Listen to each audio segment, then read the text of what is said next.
Di kelas sebelah lagi. Oke, saya melanjutkan tentang Microsoft Word, cuman kali ini saya akan membahas beberapa poin berbeda dari video Microsoft Word saya yang sebelumnya.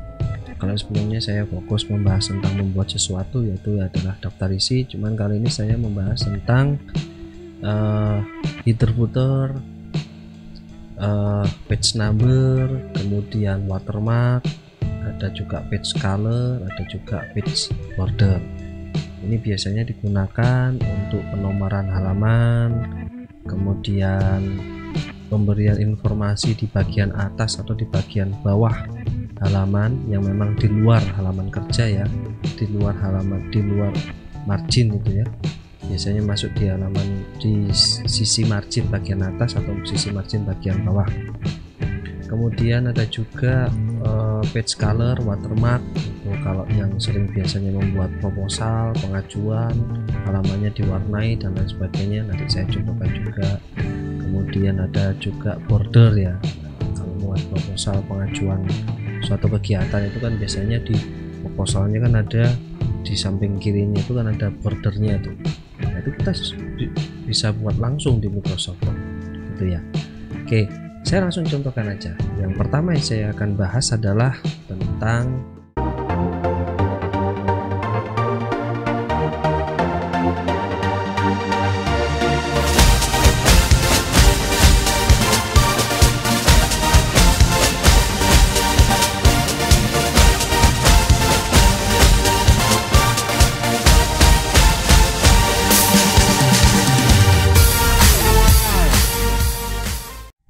header dan footer. Di header dan footer, cara membuatnya adalah mudah sekali ya. Kalian tentu sudah bisa semua mungkin, tapi kali ini saya akan membahas atau lebih mencontohkan lagi dalam prakteknya seperti apa. Untuk membuat border, kita bisa dengan cara yang pertama menggunakan menu yang ada. Di menu insert, di sini kita tinggal pilih header atau footer. Nah, kita pilih di sini, kita pilih header dulu contohnya. Saya contohnya ingin membuat, nah ini kita pilih edit header saja. Nah, header ini adalah margin bagian atas. Disesuaikan dengan setting halaman yang sudah saya bahas di video pertama yang saya bahas tentang Word, yaitu membahas tentang margin ya. Nah, ini margin bagian atas. Ini space yang memang kita diberikan oleh Microsoft Word. Juga di bagian bawah ini namanya footer. Ini space ada di bagian bawah, kita diberikan keleluasaan untuk bisa menambahkan informasi pada halaman kerja kita. Kalau kita lihat secara full seperti ini tampilannya. Oke, ini ya. Nah, kita perbesar lagi. Saya contohkan, saya di sini saya menambahkan. Ini sebetulnya ada format-formatnya, kita tinggal pilih saja. Contoh di header saya menggunakan seperti ini ya. Kita tinggal rubah teksnya aja. Contoh di sini saya rubah buku latihan atau modul latihan. Nah, kita bisa ratakan tengah atau ratakan ini ya, ratakan kiri, rata tengah, atau mungkin rata kanan seperti itu. Ini cara membuat header, menambahkan header. Di bawahnya kita tinggal mengarahkan saja pointernya, kita sudah bisa mengedit bagian footer. Nah, simpel kan? Ada menu-menu lain di sini, kita tinggal pilih formatnya seperti apa, edit footernya seperti apa, nanti kita pilih format yang kita inginkan. Itu cara membuat header dan footer, simpel sekali. Kita tinggal mengarahkan footernya, kita tinggal arahkan pointernya ke header atau footer, kita bisa langsung merubahnya. Oke, seperti itu. Itu cara merubah atau menggunakan header dan footer ya. Kita bisa menggunakan ini kalau diklik sini, ini ke footer. Nah, kalau ke header sama kan contohnya. Itu cara membuat header dan footer.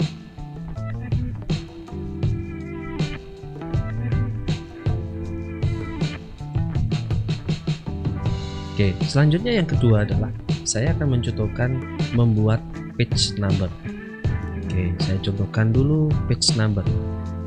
Saya close dulu. Nah, ini ya header footernya tidak bisa diedit karena tidak masuk di range halaman kerjanya.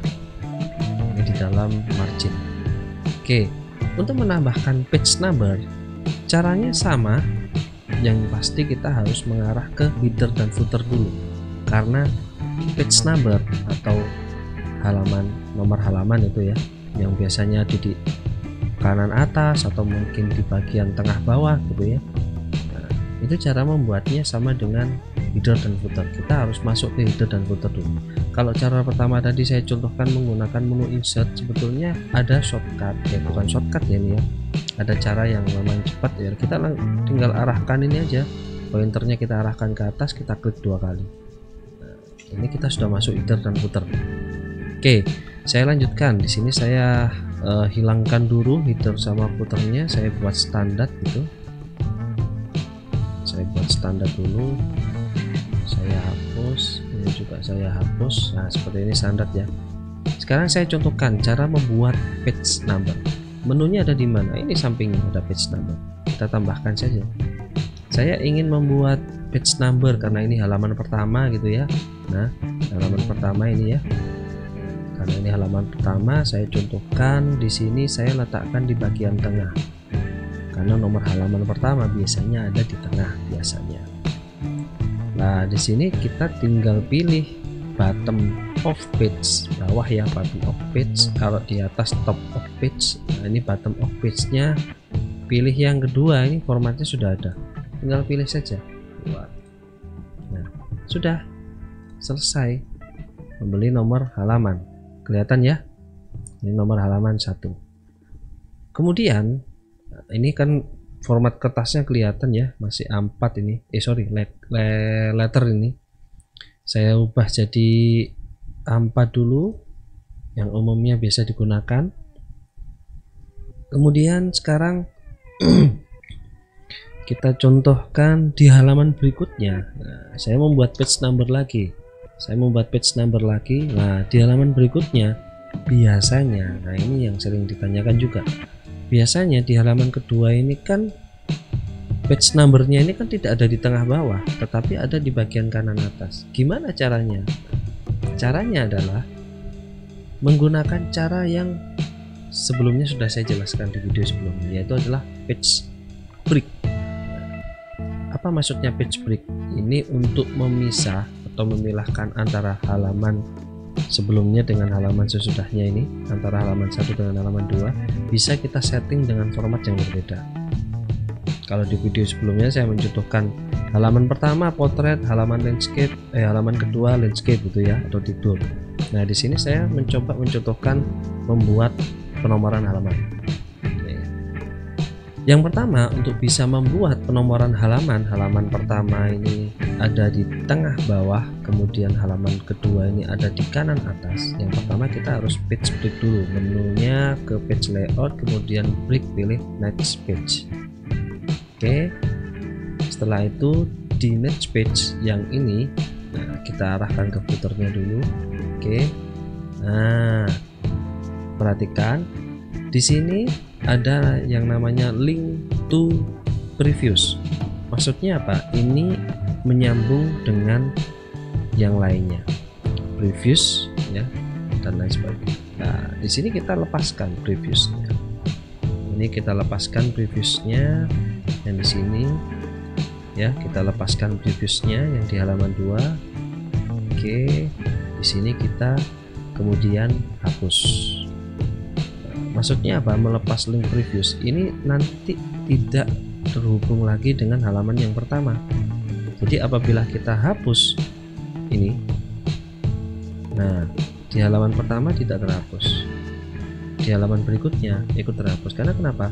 Halaman 2 dan halaman 3 ini mengikuti, halaman 3 ini mengikuti halaman 2, karena di halaman 3 ini masih mengikuti aturan yang sama dengan halaman 2.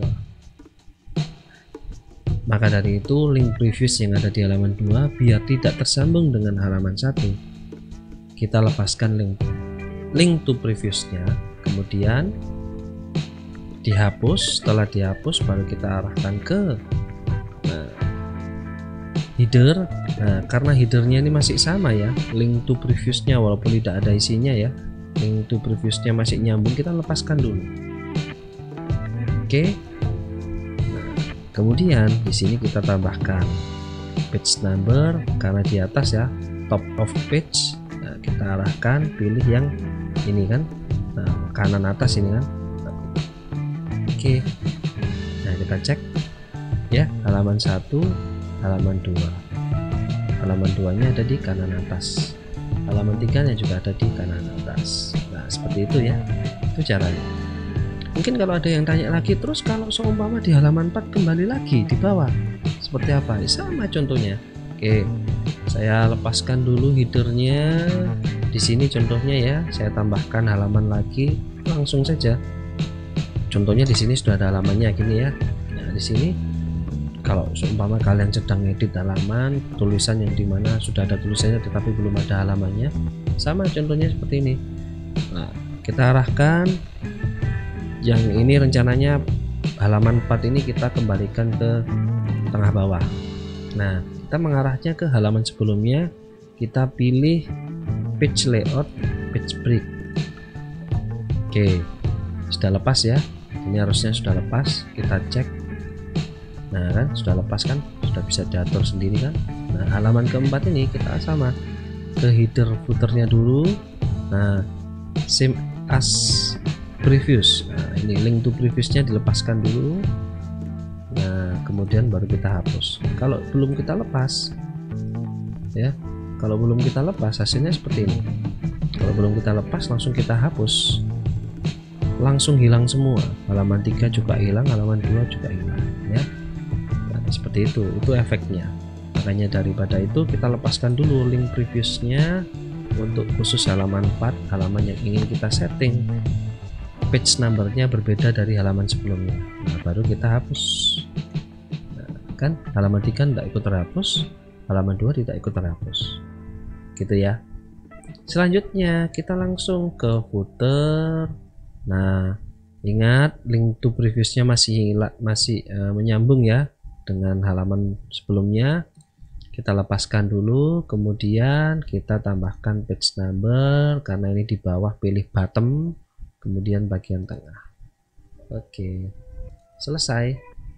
Bisa dicek halaman 1, halaman 2, halaman 3, 2 sama 3 ada di kanan atas, kemudian halaman 4 ada di bawah lagi.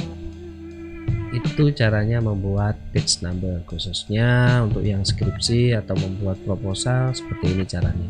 Jadi file tidak usah dipecah-pecah jadi banyak, apalagi ditutupi pakai kotak-kotak. Itu kan biasanya kan ngakalinya seperti itu. Nggak pakai cara seperti itu lagi ya. Oke, itu yang kedua, yaitu tentang page number. Yang ketiga, sekarang saya ingin mencontohkan cara membuat watermark. Apa itu watermark? Nah, watermark seperti ini, tulisan yang berada di background bagian belakang. Contohnya seperti ini. Ini tidak bisa kita edit. Nah, apabila kita ingin edit ya tinggal kita pilih saja ya, watermark, kita edit atau custom watermark. Nah, di sini kan kita tinggal gunakan aja text watermark. Di sini saya contohkan ASAP, apply ASAP ya. Contoh saya coba di sini MS Word ini ya, saya apply. Nah, MS Word seperti ini contohnya. Selesai. Ini membuat watermark. Bahkan di watermark sendiri, kalau menurut pilihannya, kan pilihannya ada di ini, dari kiri bawah ke kanan atas, ada yang lurus. Nah, ada yang kiri bawah kanan atas gitu ya, ada yang lurus. Lah, pertanyaannya apakah ini bisa dirubah? Contoh dari kiri atas ke kanan bawah, ini bisa kita gunakan seperti ini. Kita rubah, kita masuk ke sama cara yang pertama tadi, masuk ke header footer, karena di sini kuncinya ada di sini tuh. Waktu kita posisi editing header footer, ternyata watermark ini ada di bagian dari sisi background. Di sini kita tinggal putar saja, nah atau putar sesuai keinginan kalian, bisa kan? Padahal di menu pilihannya tidak ada. Ingat sekali lagi, kita bisa merubah seperti ini. Kita dalam posisi header dan footer, editing header sama footer, gitu ya. Kemudian baru kita bisa merubah posisi watermark, ukurannya diperkecil atau diperbesar, gitu ya. Oke, kira-kira seperti itu cara editing watermark. Oke, simpel kan? Oke, itu cara membuat watermark. Selanjutnya saya akan contohkan page color. Nah, ini page color ya, halamannya diwarnai. Waduh, saya mencari kertas warnanya biru tidak nemu, biru laut. Ya sudah, halamannya aja diwarnai seperti ini, ya kan? Sudah berwarna halamannya. Atau mungkin warnanya kita buat berbeda pilihannya. Nah, ini more color, kita tinggal pilih saja warnanya, kelembutannya, gitu ya, selembut hatimu, gitu ya. Kemudian kita pilihlah warnanya sudah berubah. Nah, ini page color. Kemudian ini biasanya sering digunakan kan, atau nanti di save dalam bentuk PDF dan lain sebagainya. Kemudian yang terakhir adalah page border. Nah, ini ada page border. Kita tinggal tambahkan saja. Nah, ini kan masih kosong. Nah, cara menambahkannya nih, kita beri di sini garis seperti ini, garis seperti ini kita pasang. Nah, kita aktifkan, kita oke. Sudah ada page border. Bahkan ada menu pilihan yang lainnya ya. Ada, kita lihat di sini ya. Nah, ada yang pakai double seperti ini, atau mungkin pilihan 3D, tinggal pilih saja. Oke, nah, kira-kira seperti itu cara membuat header, footer, page number, kemudian apa lagi tadi ya, watermark, page color, page border. Silahkan dipadukan dari video saya Microsoft Word yang pertama, yang kedua daftar isi. Yang pertama kan setting margin, setting halaman kerja, yang kedua membuat daftar isi, yang ketiga ini membuat page number, header, watermark, page color, dan page border, gitu ya. Itu bisa dipadukan dan itu bisa dimanfaatkan saat kalian membuat skripsi, halaman skripsi, daftar isi, proposal, mewarnai halaman, page bordernya, memberikan watermark dan lain sebagainya. Oke, semoga bisa bermanfaat. Sampai ketemu di video saya berikutnya. Kalau Anda suka silahkan di share, siapa tahu ada yang membutuhkan. Silahkan di like juga. Terima kasih.